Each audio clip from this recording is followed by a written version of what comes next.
because of police brutality after a black man was shot and killed by cops and the body cameras were not working. Clarence Thomas, the only African-American on the Supreme Court, literally thinks it's okay to remove black jurors. Really? Wait until you hear Sonia Sotomayor basically correcting him and jacking him up.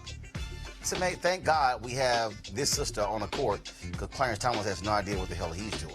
White supremacist responsible for the Charlottesville, Virginia attack killed Heather Heyer. Y'all, he wants mercy. Seems prison is too tough for him. Get over it.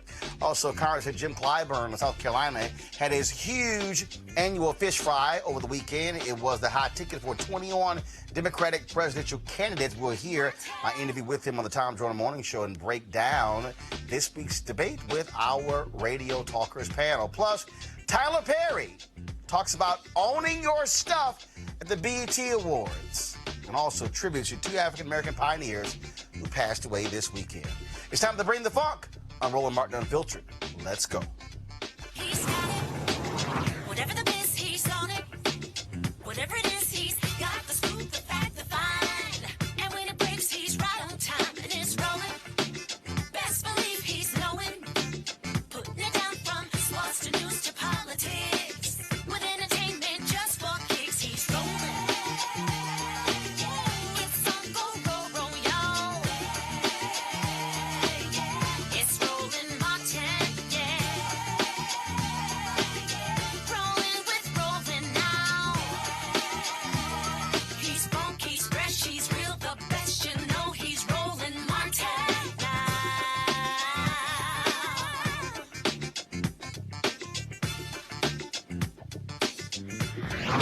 Martin. Every week seems we have another video of white cops in an altercation with African-American men, this time Washington, D.C. A black man approached police officers at a D.C. metro stop to find out why two black boys were being held. Well, this video, folks, spread like wildfire all across the internet and social media this weekend. It is a stunning video, so we want to warn you in advance if you are triggered by any of these videos to simply turn away. And so when we play this, you'll see what we talk about. I'm going to come back and talk about this with my Radio Talkers panel. So here is this video that has gotten more than 1 million views all across social media. It took place this weekend in Washington, D.C. My name is Shamir. You mind if I stay here with you for a little bit? Because I want to make sure that y'all brothers taken care of, okay? I'm not putting you on camera at all. I'm not putting you on camera at all. I just want to make sure that y'all all right? Because I see them looking at y'all, and what I'm not about to do is have none of y'all get hurt right here, all right? So my name is Shamir. We're going to stay right here, and we're going to make sure that everybody's taken care of, okay? What I don't want is one of these colonizers trying to get on y'all about some shit, because then I'm going to have to go off, and I ain't got my nails done, all right? So we're going to calm down real quick. All right. Hold on. Whoa. He's all right. Hold on. He's all right. Hey.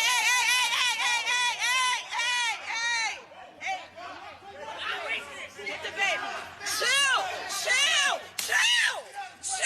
Not necessary. Just get down. Yo. Not necessary. That is not necessary. He's not even resistant. He is okay. Stop. Yo. I'm right here. Y'all need to stop. He's not even stop. Just lay down. Stop, babe. Stop. He's being tased. Yo, let him the fuck go. He's all right. He's down. He can't fucking move. He's down. Leave him alone. He is down.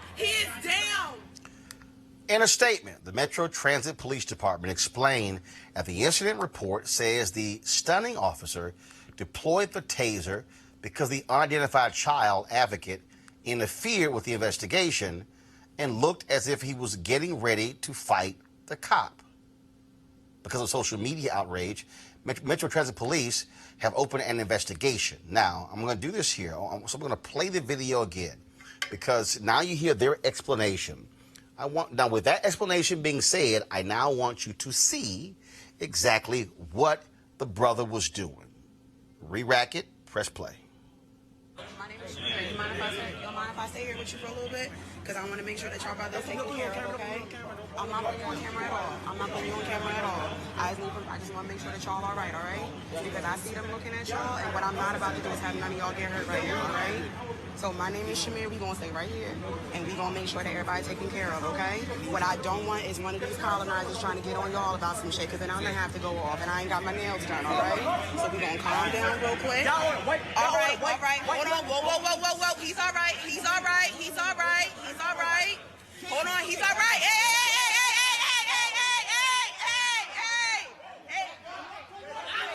Get the baby.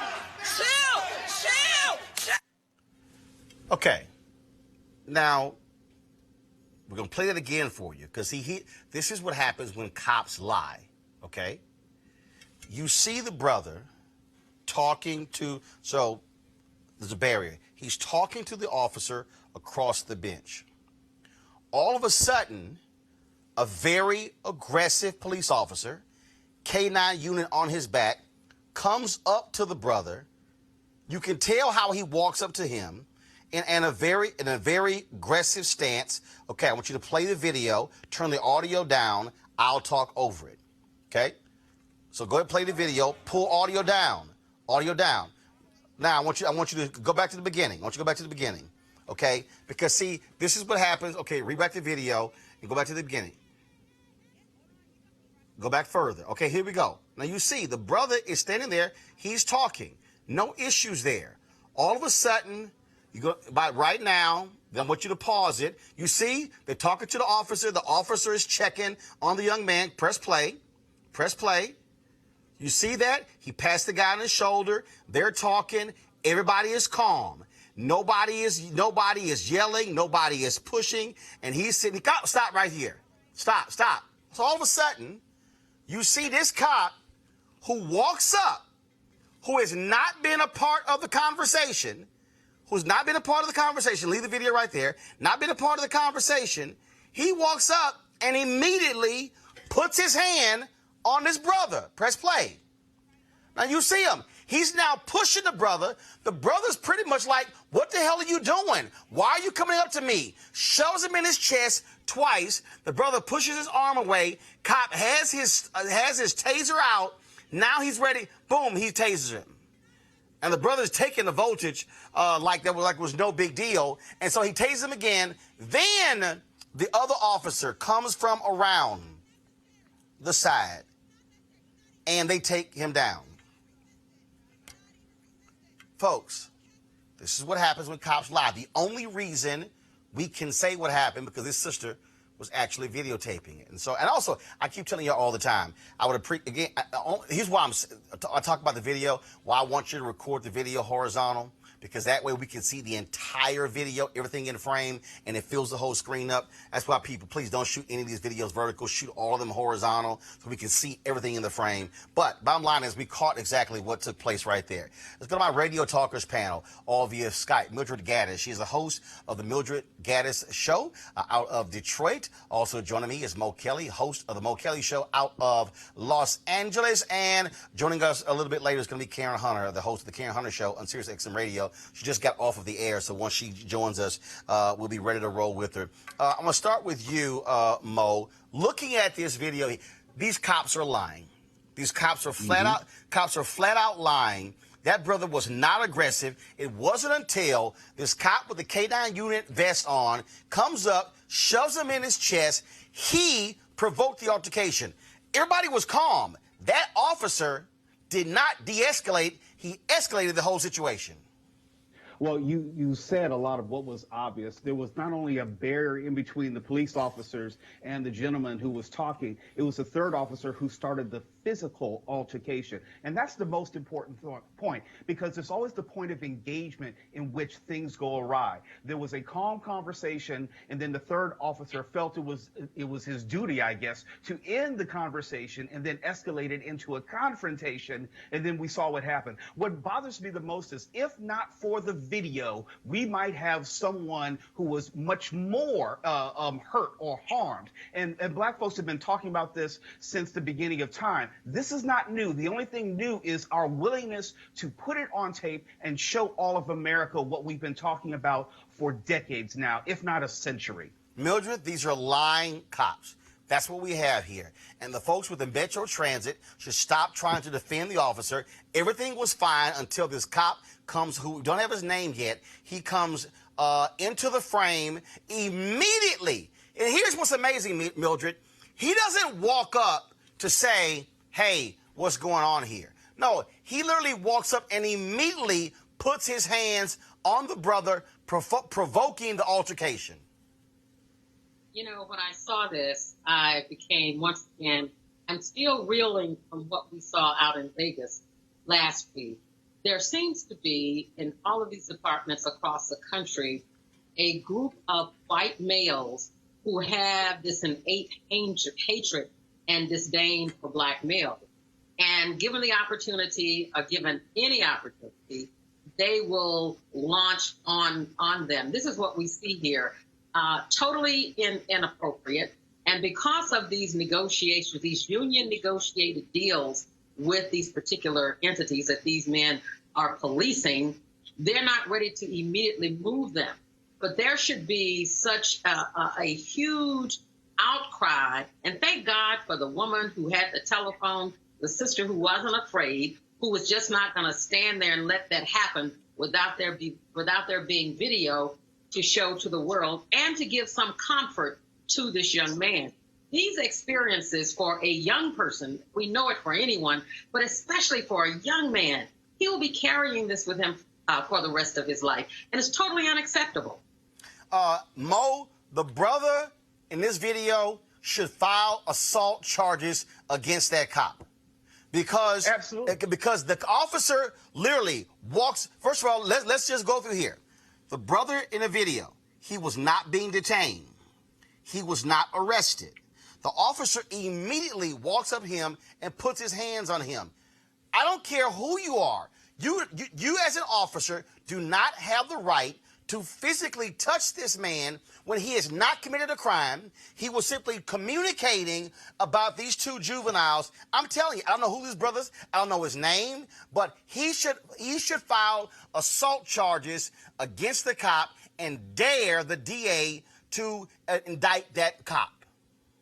The biggest tell was the other two officers who were not responding in an adversarial way. If they perceived him as a threat, they would have either asked him to back up, which they did not do. They would have extended their hands to tell him to move back, which they did not, or they would have engaged them on their own. There were two officers there. There was not a need for a third officer to intervene, if you will, and escalate the situation. And beyond that, yes, the third officer was the one who started the physical confrontation. And if not for the camera, I cannot say this enough, it might have gone to something which was fatal in nature. And I went to school in Washington, D.C. There's always a police presence in that metro area. It was not necessary, but we're always policed in a different way. They engage us in a different way. It's with hostility and the assumption of criminality. This is why body cameras are critically important. Unfortunately, in South Bend, Indiana, we do not have the body camera video of a police officer who shot and killed a black man in that city last week.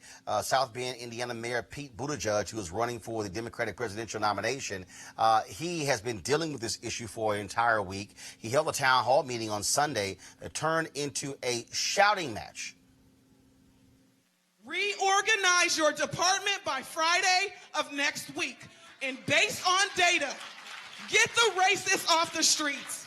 It's disrespectful that I wake up every day scared.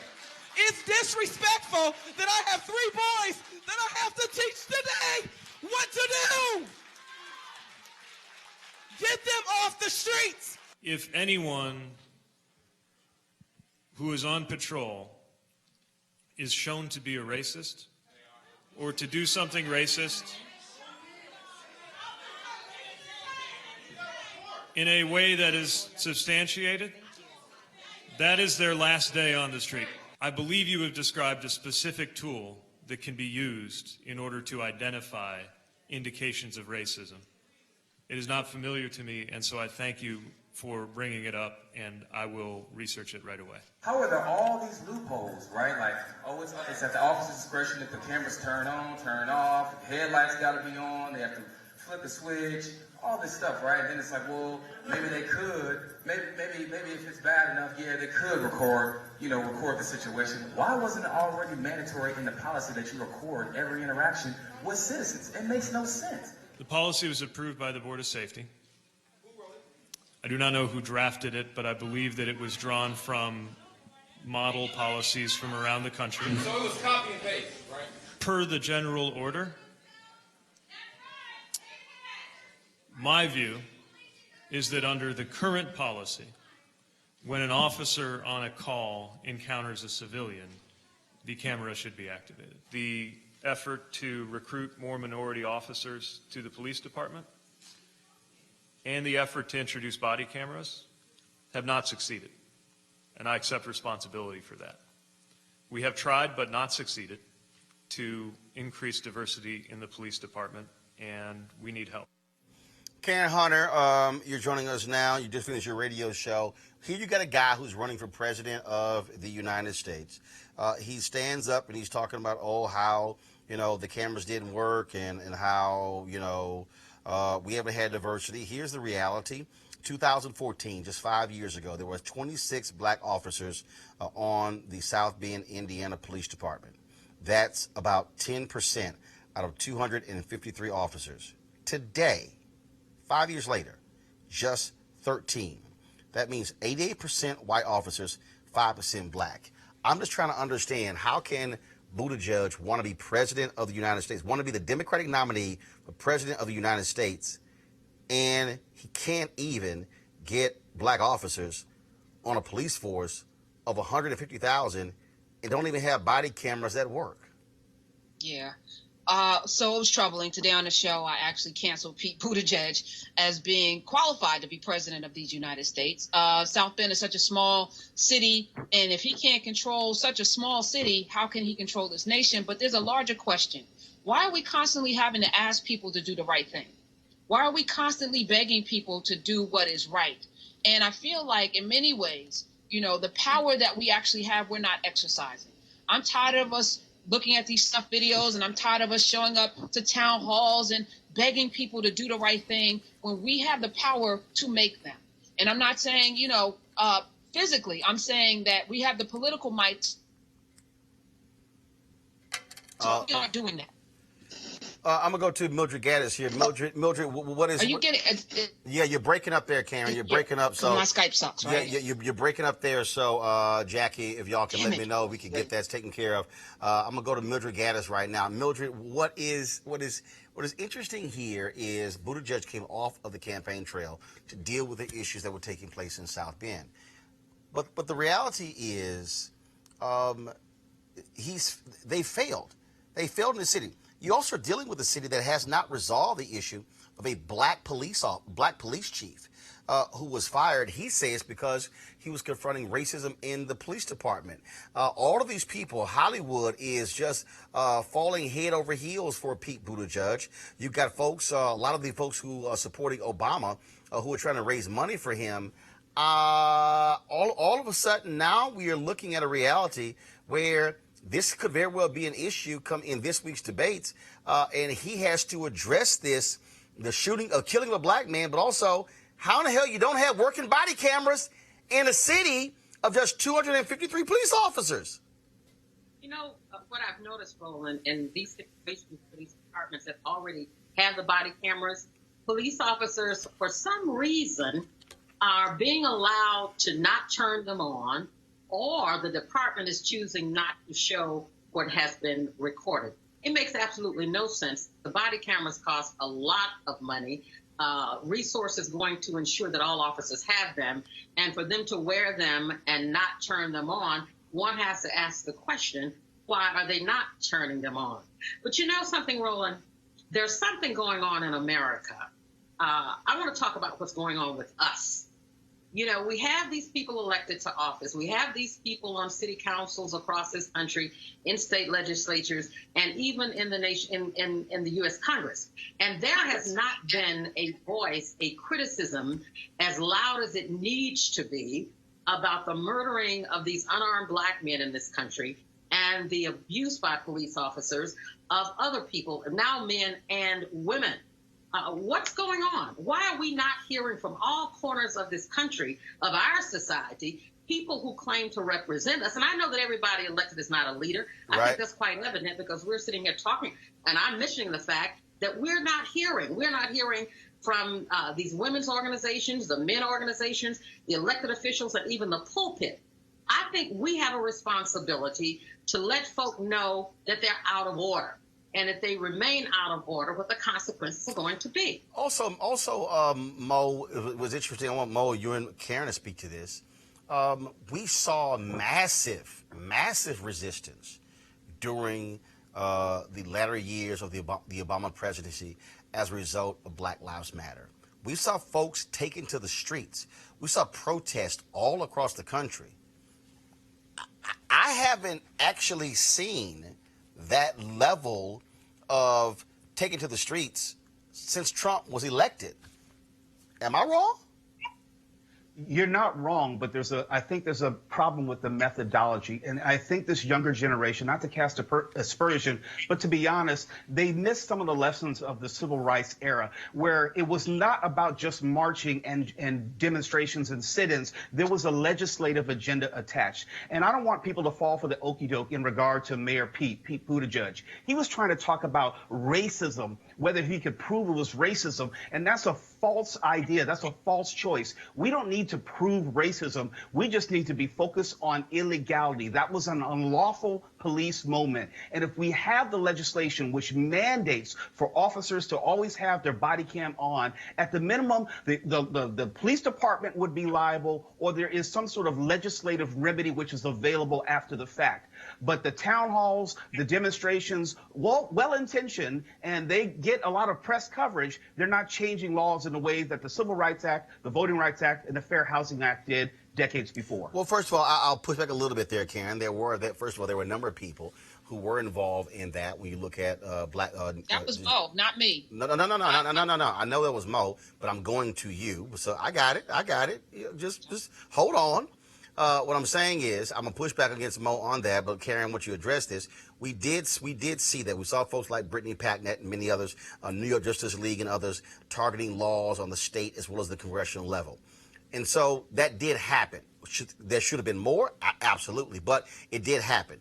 But what's still interesting to me, Karen, is I have not seen the mass mobilization in the last 2.5 years. I don't know about you. When was the last time you saw DeRay's blue vest leading a protest? When have you seen? Moved on. Well, I know. I'm just saying, but it's really interesting that Trump's been in the White House, and literally, what happened? Where did folks go? I think there's two things. Fatigue is number one, but number two, there's a tech space that we're not considering, and I'm not sure how effective all of that going to the streets even mattered. In Ferguson, for example, where people were in the streets rioting, what was the turnout, the voter turnout, just after Mike Brown was murdered? What was the turnout? 13, 16%? So what effectiveness? And I want to piggyback on the consequences that was spoken about before Mo. And that was what I was saying before. There are no consequences to this behavior. Body cams aren't the answer. That's not going to change the ideology. That's not going to change the mentality. That's not going to change the hatred or the terrorism. We've seen people shot in the back on camera, and folks still didn't get convicted. There was a hung jury in that particular case. Slager later went on to get convicted. But we've been watching people be brutalized on camera since Rodney King. Cameras are not the answer. There's a humanity issue, and there's a consequence issue. Because people get to kill us indiscriminately and beat us indiscriminately, and nothing is getting done. There's no recourse. Mildred, first of all, we have seen legislation. And I'll push back on Karen on this. We have seen, like, for instance, I remember one of the bills by Congressman Bobby Scott. It was the protest in the streets where Democrats said, yo, y'all might want to go along and support this particular bill in terms of holding police accountable, in terms of even counting shootings and fatal shootings dealing with police departments. It actually was passed, signed into law. But still, what is interesting to me is the mass public pressure. Mildred, we've seen Hong Kong, where they had an extradition policy and they were going to implement 2 million people went to the streets, mass mobilization, and they pulled that back. And what happens with mobilization, people see that, they respond to it, but you have, of course, a plan of action, as to Mo's point earlier, after the march. I'm just wondering, again, where, with this case here, with Buttigieg, and I'll go ahead and put it out there, and I don't care. Okay, where's Reverend Al Sharpton? Okay, where are folks, external folks with large platforms, going to South Bend and saying we're here to help you elevate this here? The video we showed at the top of the show, the brother here in D.C., where are national leaders? I mean, we showed videos last week, same thing. It's as if Trump gets elected and folks just all of a sudden said, okay, we're not going to do anything. Mildred and Mo. You know what? You're absolutely right. And I want to be very clear on that. It was going into the street and marching and protesting that helped us accomplish our goals in the civil rights movement. We were also very well equipped in terms of the strategy and what we were going to do after the march. I don't ever want to give up that privilege. And I'll tell you something else. I want to I want us to have the video and not need it than to need the video and not have it. The visuals are very compelling, and we know that this thing is not going to be accomplished overnight. But let's not, I disagree with Karen. Respectfully, let me say, the body cams are necessary, and they ought to be wearing them, and certainly they should be on. I think, Mo, and I'll say this here, I think it's wrong for anybody to think that body cameras are the solution. They are a part of the solution. Mo, go ahead. You beat me there. It's not an either-or proposition. It's probably both and. We need the legislative enforcement provision, harking back to the Voting Rights Act. We need to make sure that we have the body cams because the video is compelling. And I know that more people would be getting away with murder, not even Michael Slager, if we didn't have the video. It's not going to convict everyone, but if it convicts someone, then I'm all for it. And then after that, yes, we have to make sure we do actually vote, not only for policies and procedures, but for actual people.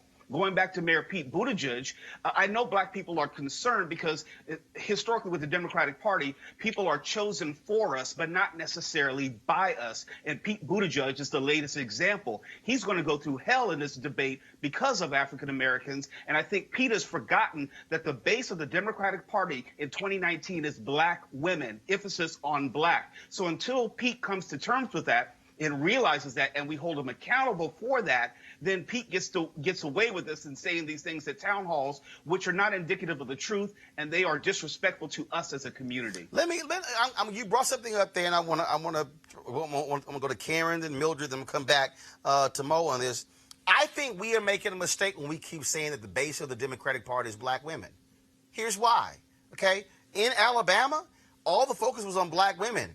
About 94% of black men also voted for Doug Jones. The reality is, if you look at the numbers, black women voted the highest for Hillary Clinton. The second highest group that voted for Hillary Clinton was black men. And I think it's a mistake for candidates to ignore black men. I've talked to people on the campaigns of Booker, Harris, Warren, and Biden. And I said, y'all need to have a black men only town hall. I said, go to one of these cities and because here's the deal. There was a 9-point gap, Karen, between black men who voted for Obama and Romney. It was a 9-point gap between the percentage of black women who voted for Obama versus Romney and black men. 9 points less for black men in 2012. In 2016, it was even a wider gap than that. Something is happening here where black men are not seeing these issues the same way as black women. I just think that, again, the mistake is that black men are still voting overwhelmingly Democrat, and it's wrong to leave them out of these conversations, Karen. You're spot on. Absolutely. I think having a black men only town hall, because the issues are different, but let's not mistake it. You know, when we look at Stacey Abrams and the work that she did with Higher Heights and other organizations to mobilize voter registration. And it's usually Black women leading that push, right, and Black men coming along behind them. But no, you're absolutely right. We cannot ignore anybody in this election cycle. And let me just be clear about this. I wasn't discounting body cams, but I don't think body cams are getting us, any more justice than we've ever had. I think we need to start looking at this thing differently and using tech more, et cetera. But I think you're spot on with getting Black men involved in the issues that are affecting them. And they're different than the ones that are affecting Black women. And I do think it's a mistake treating us like monoliths. Mildred? First of all, I think one of the greatest untold stories in America has to do with how Black women carried the civil rights movement, the tremendous work they did. They didn't do it alone. Very true. But and it's an untold story. Very true.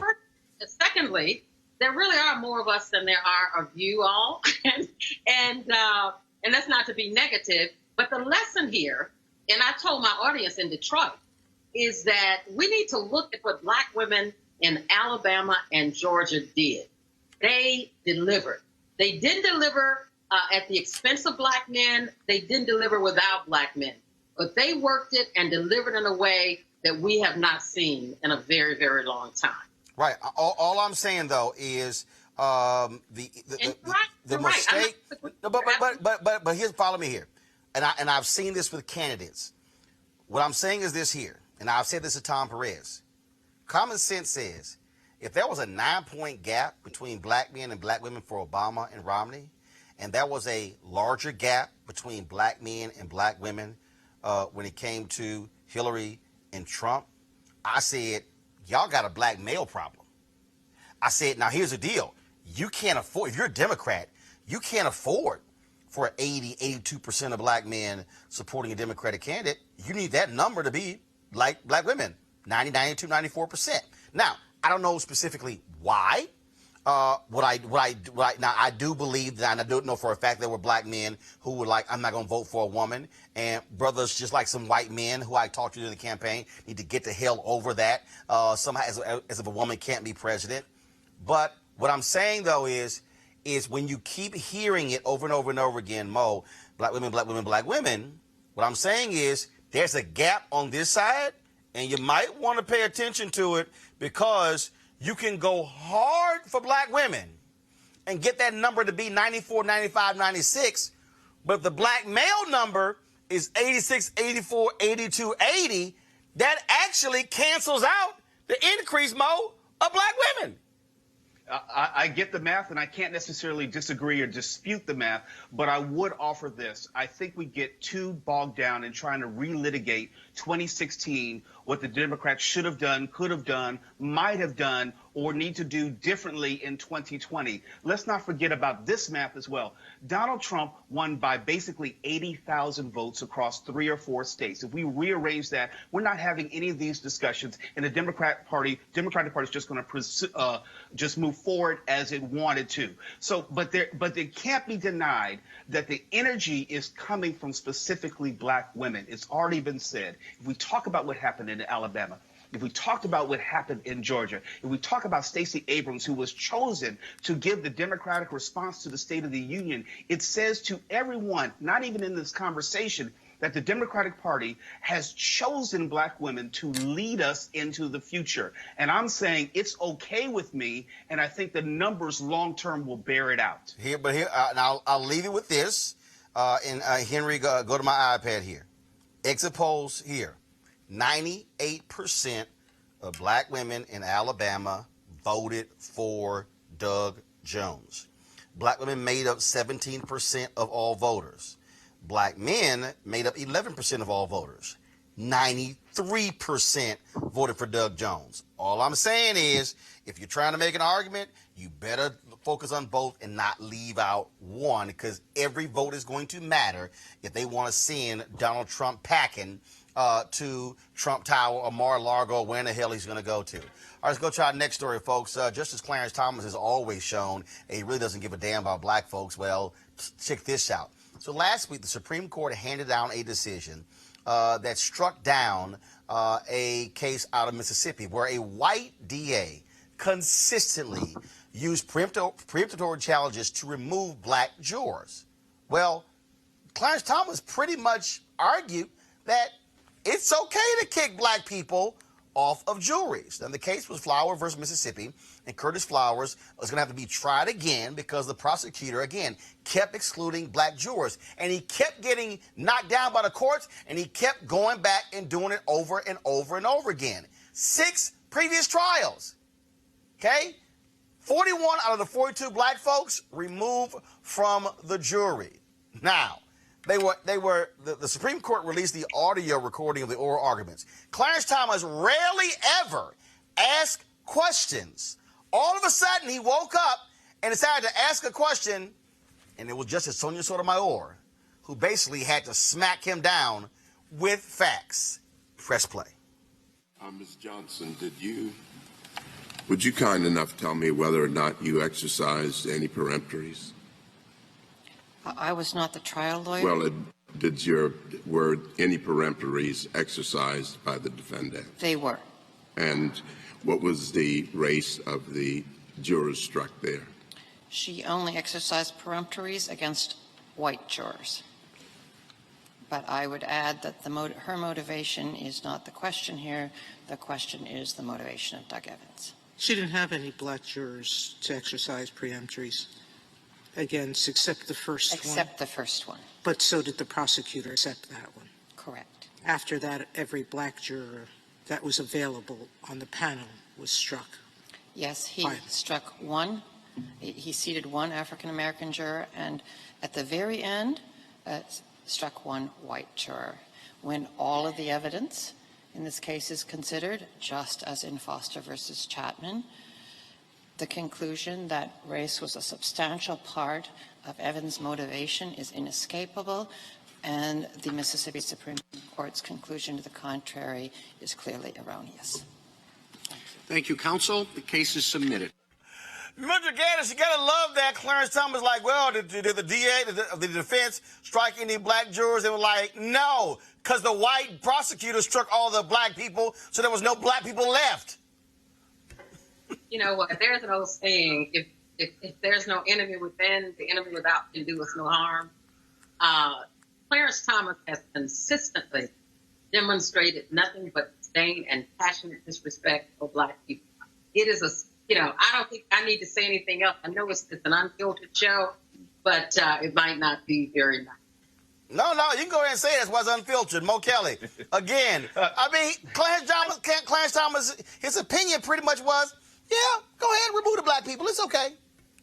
Clarence Thomas has been, if he's been anything, he's been consistent. He has always and consistently sided against African Americans, and that's part of the reason why he's on the court. He was to replace Thurgood Marshall, but also be the antithetical to Thurgood Marshall. He only has something to say. He only has some legal opinion to offer when it has to do with black folks. And this is something we said we shouldn't relitigate 2016, but we have to reinforce what 2016 meant. A lot of folks had this false impression that there was just a choice of either Hillary or Donald Trump, but we got sucked into that as a community. So we started voting for Jill Stein or Bernie Sanders and losing sight of the fact that there were 2 Supreme Court justices at stake, hundreds, if not thousands of federal judges at stake. And this is proof positive why we need to make sure that our community is educated to understand we're not just voting for a president in 2020, we're voting for people like Clarence Thomas, who may be there for the next 30, 40 years. Karen, it wasn't a shock when I saw this decision 7-2 that Clarence Thomas was one of the 2. Of course not. And I want to bang Mo's gong because that's what I was saying during 2016. Hillary Clinton could be a convicted pedophile. Not really, but I was going to vote for her because it was not about Hillary Clinton. It was about the courts. And next 2020 is about the courts. We're seeing it now with this dismantling of Roe v. Wade, and they have a very strategic thing, which is what you're talking about, Roland, with even the men, focusing on the men. It's strategy. They start with the lower courts, They pack the upper courts, and it just keeps going. And if we're not sophisticated, look, I don't care who is the nominee, even if it's Pete Buttigieg, I'm voting for him in 2020 because it's that important.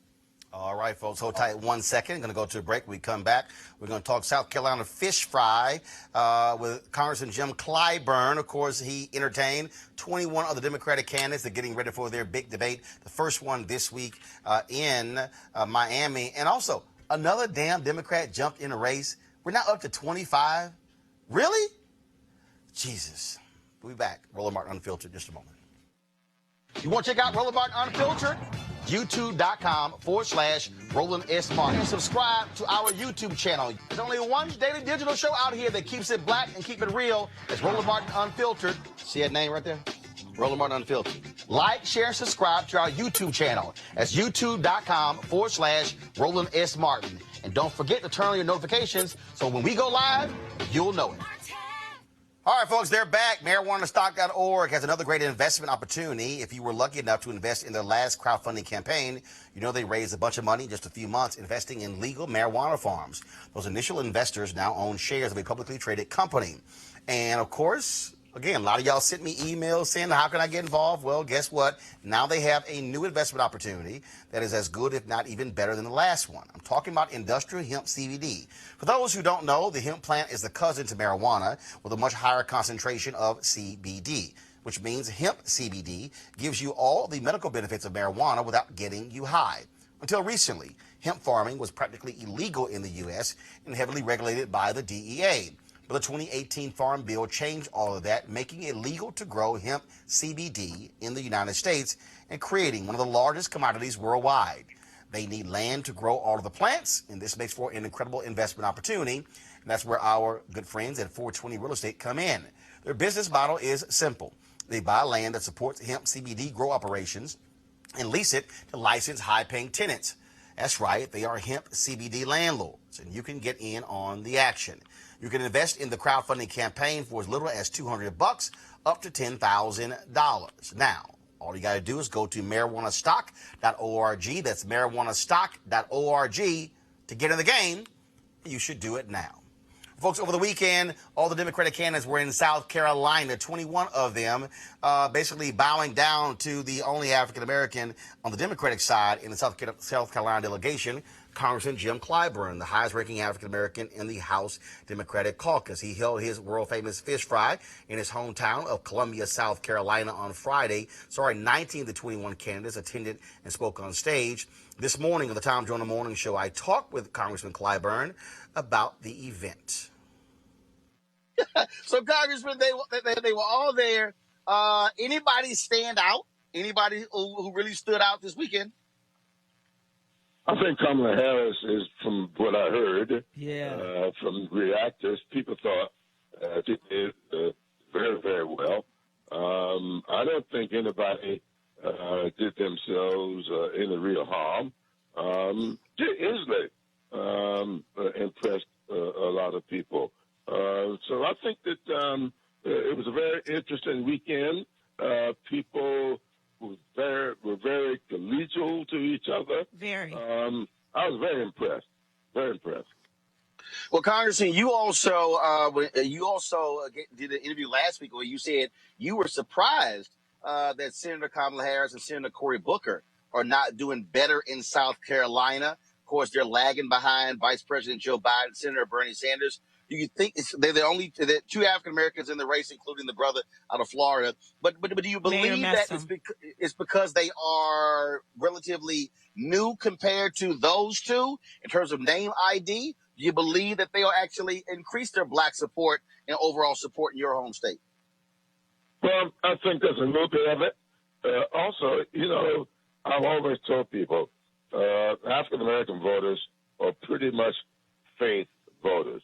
So much of what we do, our civil rights activities, came out of the church. Our political activities came out of the church. In the early Congress people, black Congress people, before I got elected back in the post-Reconstruction era, a lot of them were church leaders. One of us even was AME Bishop, Richard Kane. So when you look at this, they tend to go with faith issues. I want to see your deeds. I need not hear your words. And so I think that the deeds versus words, I think that means a whole lot to African-American voters. I have to have been born and raised in the parsonage, so I know a little bit about that thought process. And so I think that that's what they're up against. Also, Congressman, you were... All right, so now, Senator Kamala Harris, she made quite an entrance to that fish fry. She, I guess she was trying to channel Beyonce at homecoming, huh?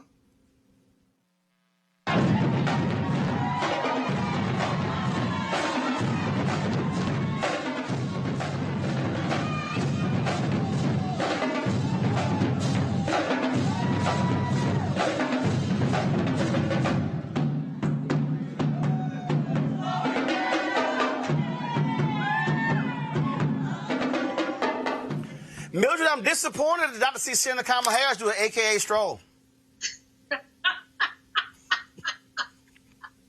I can't believe it. And it was challenging trying to understand what Clyburn was saying. So what's your question to me? Well, first, again, I'm just joking there, of course, with Senator Kamala Harris and being an AKA. But I do believe that what Clyburn is saying is absolutely correct. Look, you're not going to get, and I'm going to go back. I said this by the third year of Obama. I said, if you're the next black person running for president, trust me, you're not going to get the same runway as Obama did. And I think that's what we're seeing with Senator Kamala Harris, and we're seeing that with Senator Cory Booker. I think black voters, Mildred, are extremely smart, and they're saying we want to see Trump gone, and we're going to support earlier right now the person who we think has the best shot to move Trump out. I think you're absolutely right. But I think the Democratic Party has a greater issue here. And that is when you have 20 to 25 people talking about they're going to seek the office of the highest office of the land, it tells you something about the party. If the party was cohesive and strong as it should be if it wants to defeat its opponent, you wouldn't have 25 people jumping in and weighing in.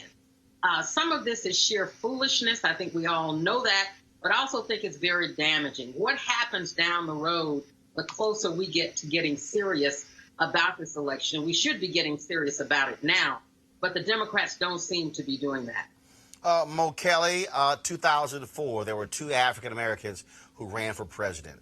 One, former Senator Kara Mosley Braun. The other was Reverend Al Sharpton. I kept telling everybody then, trust me, Mosley Braun and Sharpton are going to have no role whatsoever in South Carolina. Folks were betting me saying, oh no, Sharpton is going to win South Carolina. I said, you have lost your mind. I think what we're seeing here, we're seeing black voters in South Carolina say, this man is evil. We want him out. We like y'all, but we think the two of you are not as strong compared to the resume of Vice President Joe Biden as well as Senator Bernie Sanders. And I think that's why you're seeing these early poll numbers where you don't see, we're in South Carolina where nearly half of all voters are African American. They're not flocking to the two black major candidates. You, of course, have Wayne Messam, who's the mayor out of Florida, who has no impact on this race whatsoever. Sorry. Go ahead. And look, he's my frat brother, but sorry, he ain't got no impact on it. Go right ahead, Mo.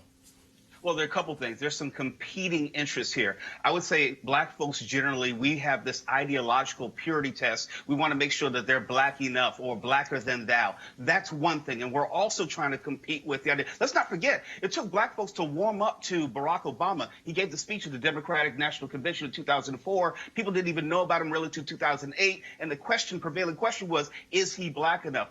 That, I think, is coming is part of this. And also, not everyone's running for president. Some of these folks are running so they can get a syndicated radio show like Herman Cain did or Mike Huckabee did. They're running hopefully to be considered for the VP portion of the ticket, or they're running for a cabinet position. They're running possibly for 4 years and 8 years from now. And I believe half this field will be whittled away, black folks and white folks, before we even get to Iowa. So to push back against Mildred just a little bit, I don't think it hurts the party. The natural course of things, it will work itself out. But as far as like Kamala Harris and Cory Booker, they have an uphill battle for your point, what you said. They're not going to be as quickly. We're not going to be as quick to cling to them because they're black. And we do want Trump out of office. But also we still have this issue of having this purity test to make sure that they are black first and will take care of us first before they take care of everyone else. And that's a push-pull, and it's competing against each other, but it will work itself out in the way that it did with Obama. Karen, for all the folks who say black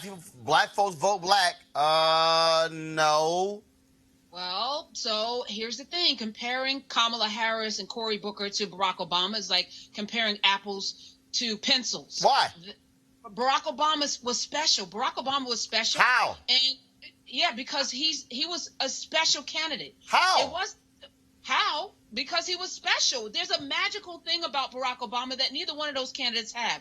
And it's not something that's tangible. And if we're being honest, to Mo's point, it wasn't until Barack Obama won Iowa that black people jumped on the bandwagon, including some people that we know, famous civil rights leaders, were on Hillary's ticket until Barack Obama won white people in Iowa. So, yeah, they're a little bit different, and that purity test should be for everybody, not just black candidates. What are you going to do for black America? Right. What are you going to do for us? But should be the question for all of these candidates, but black or white. But that's why but I think that it is proving the point that black people are very smart in making determination as to who they're going to support. So for all the people who say, they voted because they were black, it's like, no. Black folks make calculated decisions just like they did in 1988, 84, and 88 when Reverend Jackson ran. In 84, there were a lot of people who said, I'm sorry, Reverend, you can't win. We're supporting Mondale. In 1988, you can't win. We're supporting Dukakis.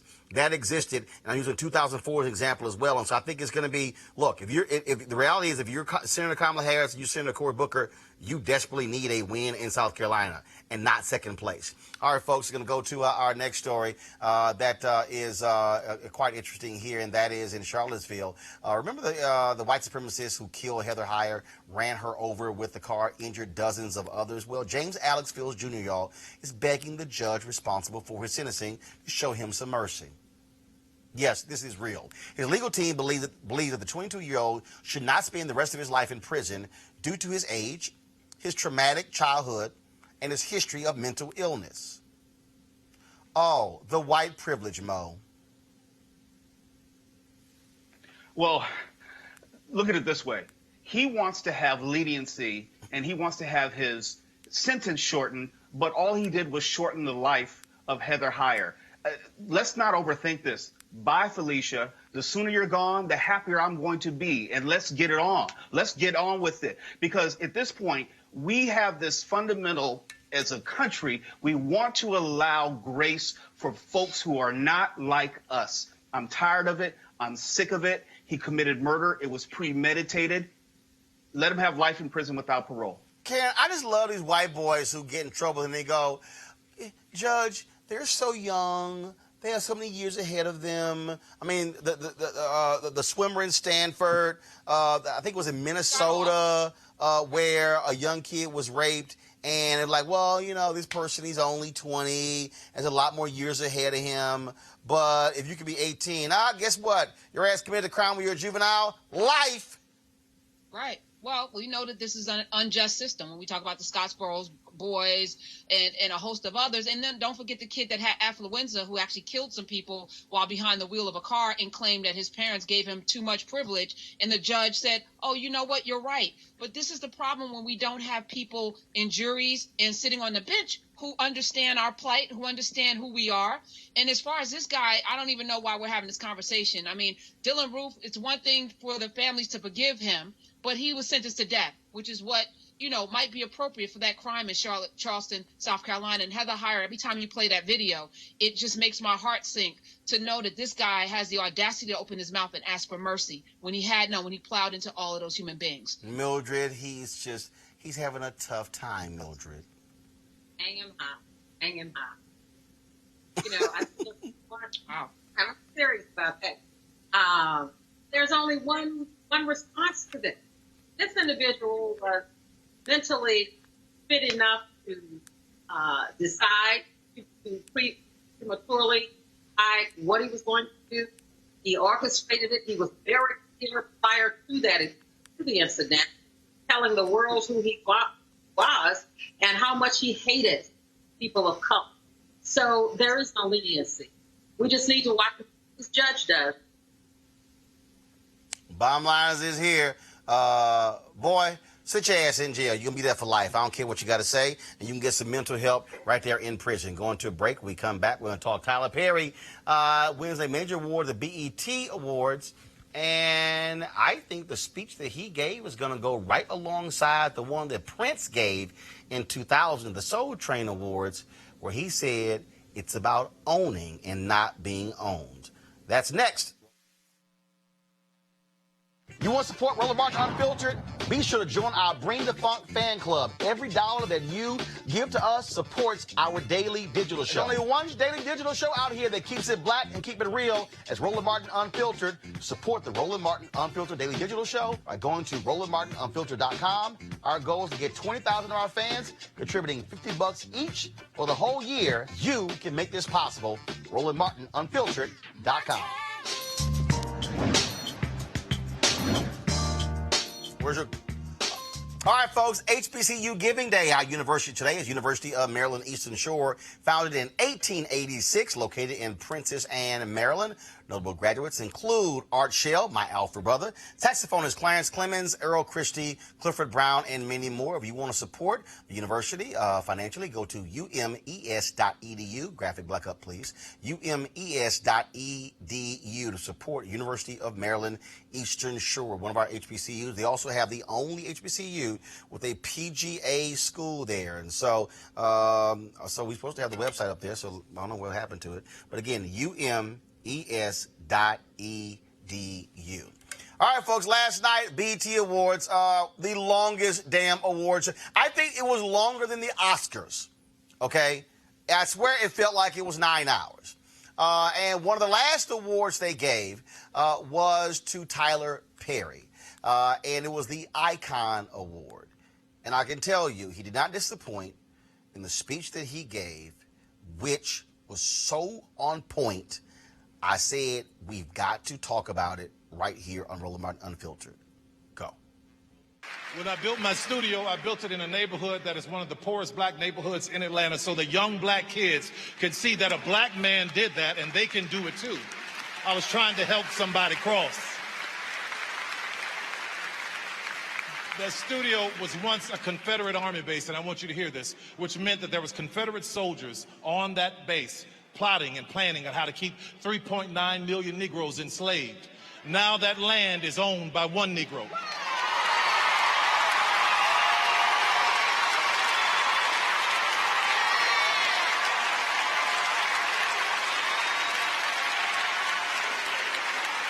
It's all about trying to help somebody cross. While everybody was fighting for a seat at the table, talking about Oscar so white, I said, y'all go ahead and do that. But while you fighting for a seat at the table, I'll be down in Atlanta building my own. Because what I know for sure is that if I could just build this table, God would prepare it for me in the presence of my enemies.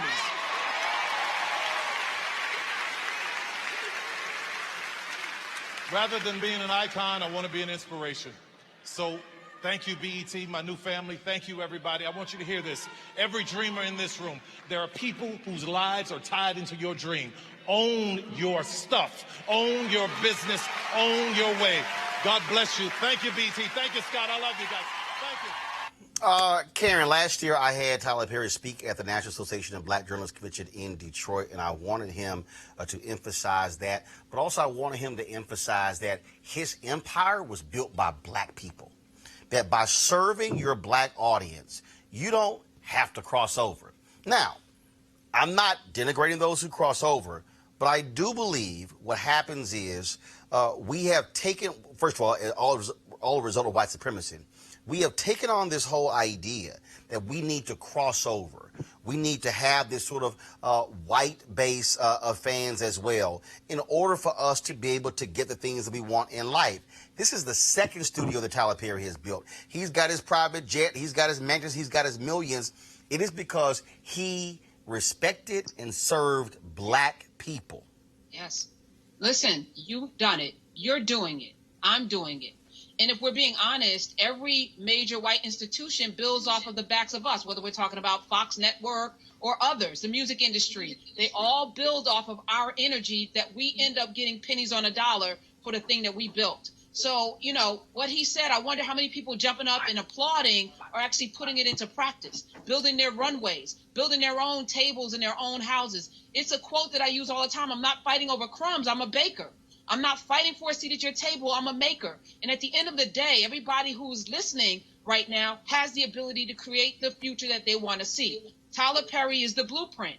Roland Martin is doing it. I'm doing it. Are you willing to do it, or are you too afraid and not really confident in your abilities to actually create something from nothing? Mildred, But this is what we do. Mildred, not just do it, but are you willing to support it? Because here's the deal. So when TV One canceled my show, December of 2017, one of the first things that we did was something called the State of Our Union. It was an idea that I conceived. I said, look, let's actually do our own discussion on the state of our union to counter Trump's speech. That was a result of Congresswoman Maxine Waters, Congresswoman Frederica Wilson, and others saying they were going to skip his State of the Union. I came up with that at the NAACP Image Awards. NAACP joined me. Congressman Benny Thompson said, great idea. Try to get the CBC involved, but they went ahead and attended the speech. It's another story. But here's what happened, and I've said this. I said it at NABJ. I'm not quite sure if I actually said it on this show. We were 1 hour, Mildred. We were 1 hour away from going live. I had just finished getting out of the makeup chair. My cell phone rings. I answer my cell phone, and the other end was Tyler Perry. And Tyler says, man, I'm watching you on YouTube right now. I'm watching some videos. Bruh, you're our voice. He said, please tell me you're working on something. And I said, well, as a matter of fact, Tyler, I am. I proceeded to tell him what I was working on. That is this show, Roland Martin Unfiltered. He said, I love the fact that you're doing independent. And so ever since then, we've struck a friendship. We talk all the time. We text all the time. We're looking at how we can work together. But what I keep saying to black people, Mildred, is you can't just say, hey, Roland, we praying for you. No, you also got to support financially, because if you didn't buy Tyler's tickets to his plays and to his movies, he couldn't build the studio. And so we also have to say, wait a minute, how am I supporting the folks who are also doing what we say we want to be done? You're absolutely right, Roland. And there is no true freedom without independence. You can't be free working in somebody else's shop. Now, you can be gathering your resources to build while you're working in somebody else's shop, but there is no true freedom. And we need to understand that when we have our people owning businesses, it is those businesses that are hiring our heads of households, which make our families stronger and our community stronger. You have to put your money where your mouth is. That's essential. Mo, but here's the other thing when we talk about also owning, and that is, and also then supporting. That is a direct result of building scale. And so what I mean by that, okay, Tyler could not build one studio and then build a second massive studio if he did not achieve scale. You achieve scale by being able to have the resources to build your platform, to market, and also grow it. Look, I know exactly what my vision is for this. My vision is not for this to be me as the only person hosting the show. No, my vision is to actually build a black digital content network. But that's scale. That's actually having other people doing multiple shows, which also requires resources. And I keep using this phrase, Mo, we have to fund our freedom. It's not enough to sit there right now and watch us on Periscope and watch us on Facebook and watch us on YouTube and then say, oh, well, somebody else send them $5 or $10 or $20 or $50. No, we have to fund our freedom. Well, let me put it this way. As someone who's on a predominantly white station, it happens to be the #1 news talk station in America, but it's a predominantly white audience, and this speaks to me. Yes, we need to support each other, but we all have our different roles to play in that process. I'm a firm believer there needs to be someone in every room to open a door for everyone else and usher others into that room. But also, black folks got to remember, folks like me, we're not a sellout because we're on a predominantly white radio station or white network. We're making sure we can bring some other folks with us and maybe take over. I think we can, once again, it's a both and situation. We should have our own and take over theirs and make sure that there's a place for all of us to be along the way, because we all have a role to play. But we have to make sure that we don't only support the Roland Martins of the world, but we also have to support the Mo Kellys, because we believe in the same thing and we're working to the same end. And sometimes I think, or many times, we lose sight of that. We're not each other's enemy. Well, absolutely. And look, Karen, when I was on CNN, I had my own company.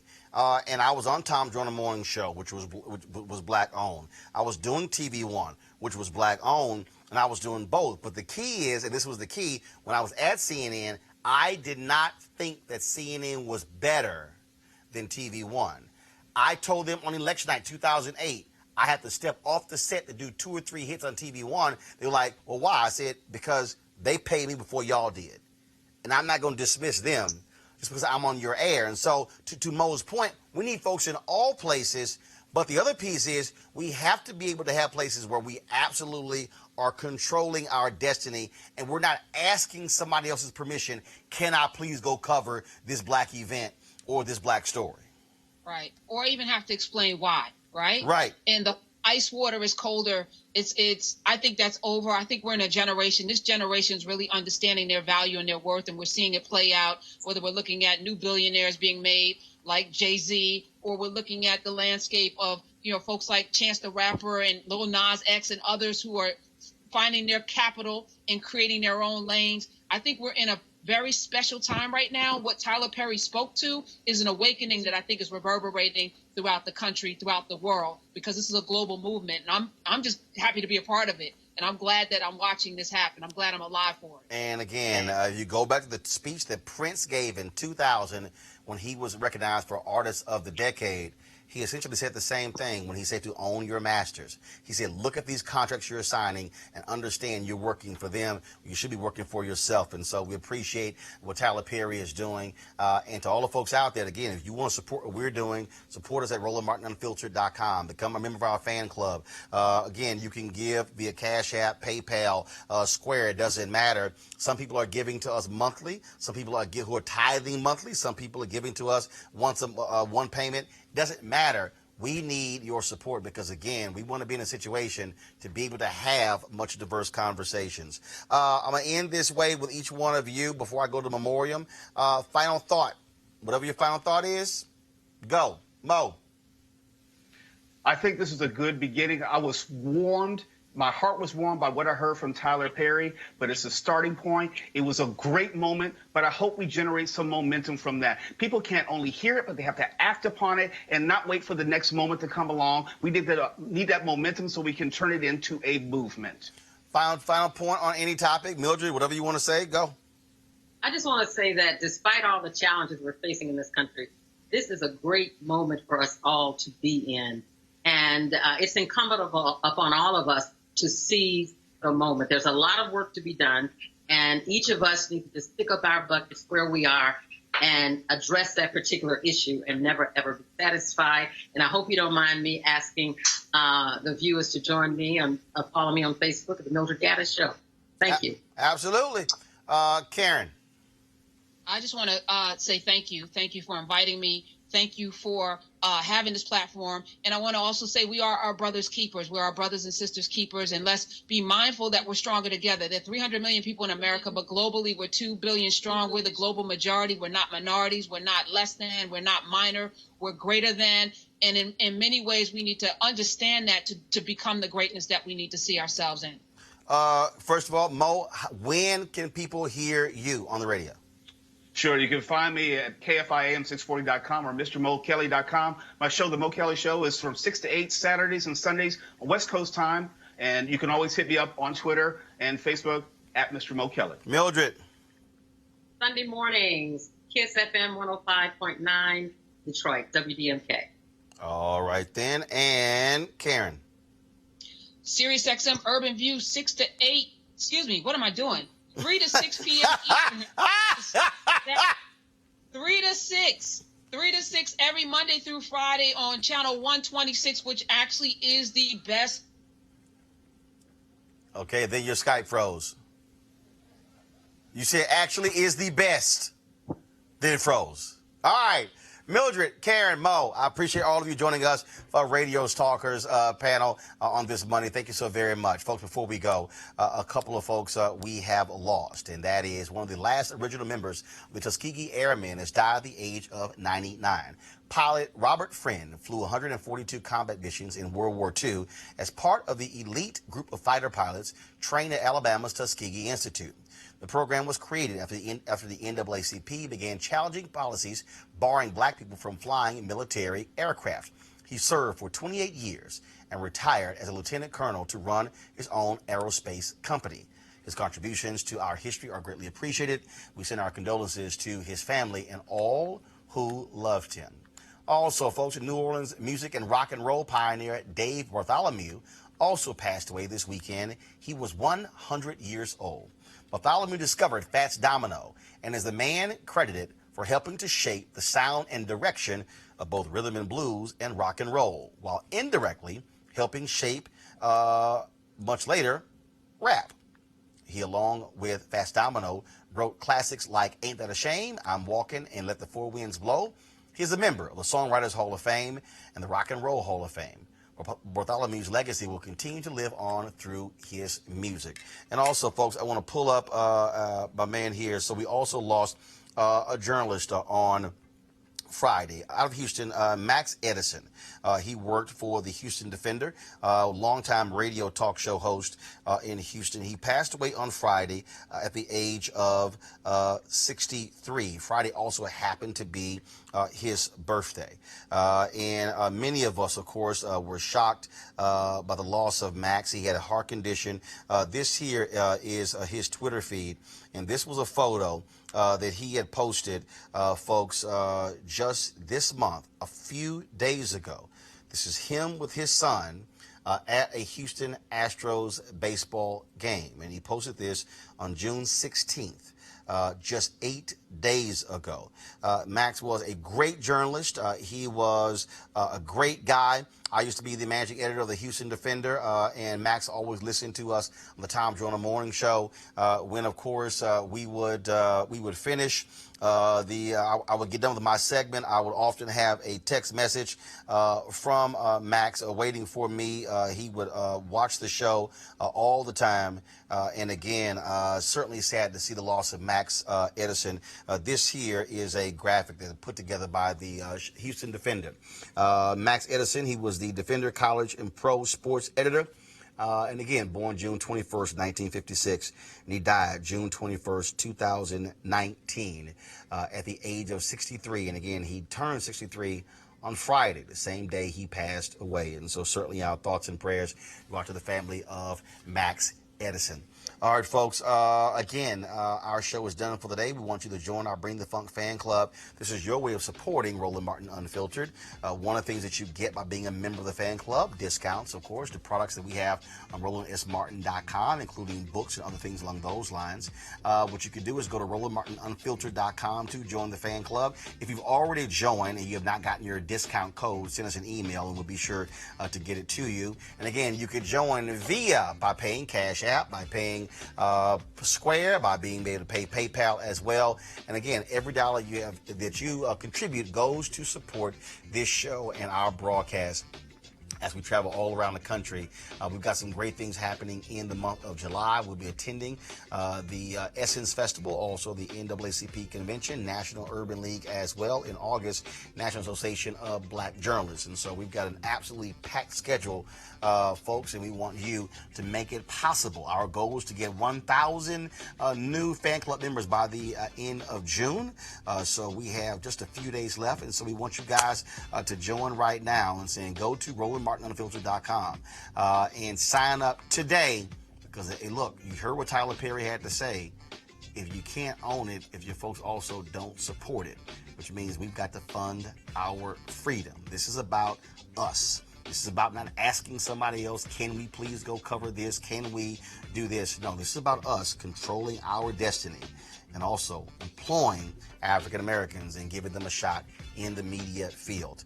All right, folks, I shall see you guys tomorrow. Holla!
You want to support Roland Martin Unfiltered?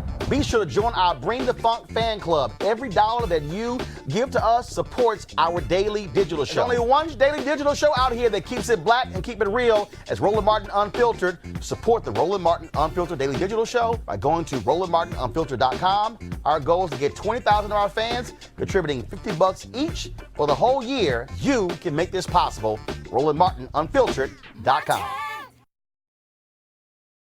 Hey everybody, this is Sherry Shepherd. You're watching Roland Martin Unfiltered, and while he's doing Unfiltered, I'm practicing the wobble.